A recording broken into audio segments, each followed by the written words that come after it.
मार्कडवाडीमध्ये आज ballot paper पद्धतीने मतदान प्रक्रिया जी आहे ती पार पडणार आहे आणि त्यासाठी आता मतदान करण्यासाठी गावातल्या पहिल्या महिला ज्या आहेत त्या या ठिकाणी आलेल्या आहेत। मावशी, कशासाठी आलेला आहात तुम्ही? आज गावात मतदान आहे म्हणून कळलंय? मतदान करायसाठी आलोय। पण तुम्हाला विरोध केलाय गावाला विरोध केला, पण आमचं मतदान कुठं गेलं हे आम्हाला बघायचंय ना। एवढं लीडनं कसं काय आलं नाही तर चेअरमन साहेब, त्याच्यामुळे आम्हाला बघायचंय। तुम्ही मतदानाला आला होता? हो आलोय। मतदान करायचंय आम्हाला। ईव्हीएम वर मतदान केलं आणि आता बॅलेट पेपरवर करणार आहेत, म्हणजे पावतीवर शिक्का मारून? हो, करणार आहे, करायचंय। काय वाटतंय मग, तुम्ही जे मतदान केलं ते कमी पडलंय गावकऱ्यांचा? काहीतरी घोटाळा मिश्नित आहे, त्याच्यामुळं मतदान डबल करायचंय आम्हाला। वाटतंय का तुम्हाला घोटाळा? आम्हाला सहकार्य तुम्हीच करावं।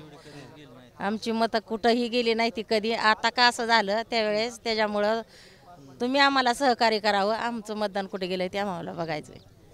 मुलाला घेऊन आलेला आहेत मतदानाला अगदी? मग ज्या दिवशी मतदान झालं, नातोय का? नातोय। ज्या दिवशी मतदान झालं त्या दिवशी ईव्हीएम वरती केलं, त्या दिवशी काय वाटलं? काय वाटलं, पण अगोदर आम्ही केलं, पण बरोबर चांगले हे ना केलं, पण कुठं मतदान केलं ही पुन्हा गडबड का झाली दिसली अशी, त्याच्यामुळे आम्हाला डबल करायचं। मग लाडक्या बहिणीचे पैसे आले तुम्हाला मिळाले का पैसे लाडक्या बहिणीचे? हो, ते काय मिळाले का पैसे लाडक्या बहिणीचे? मिळालं ना, दावणारच की आता मतदानापुरता। आधी ह्याच्या महागारी कुठं गेल्या लाडक्या बहिणी? तेलाचं डबं महाग केलं, सगळं महाग केलं, आणि आता लाडक्या बहिणीसाठी कशाला तोंडी लावायच्यात तेवढं? पेट्रोल, डिझेल, तेल सगळं महाग। मग तुम्ही लाडक्या बहिणीचे पैसे मिळाले का तुम्हाला? मिळाले की, अजून खात्यातनं सुद्धा काढलं नाही तर। मग माघारी देणार काय? हो, देणार की, मागितलं की देणार, ती घेतलं तरी चालते। पण आमचं काय इकडं नुकसान शेतकऱ्यांचं, आमच्यासाठी चेअरमन साहेबच चांगलं आहे। तर आम्ही पहिल्यापासून त्यांना मतदान करीत आलो, त्याच्यामुळे आम्ही कुणालाही मतदान दुसऱ्याला देऊ शकत नाही। आमचं मतदान कुठं गेलं ते आम्हाला पूर्ण बघायचंय।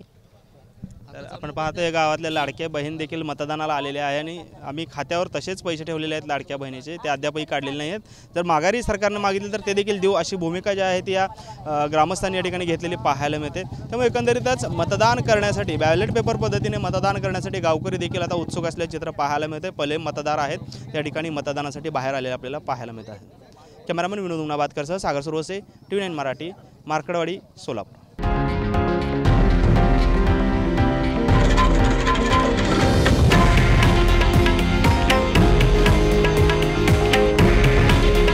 हे आहे देशातील नंबर 1 न्यूज नेटवर्क आणि आपण पाहत आहात TV9 मराठी। काळजी तुमची, हित महाराष्ट्राचं।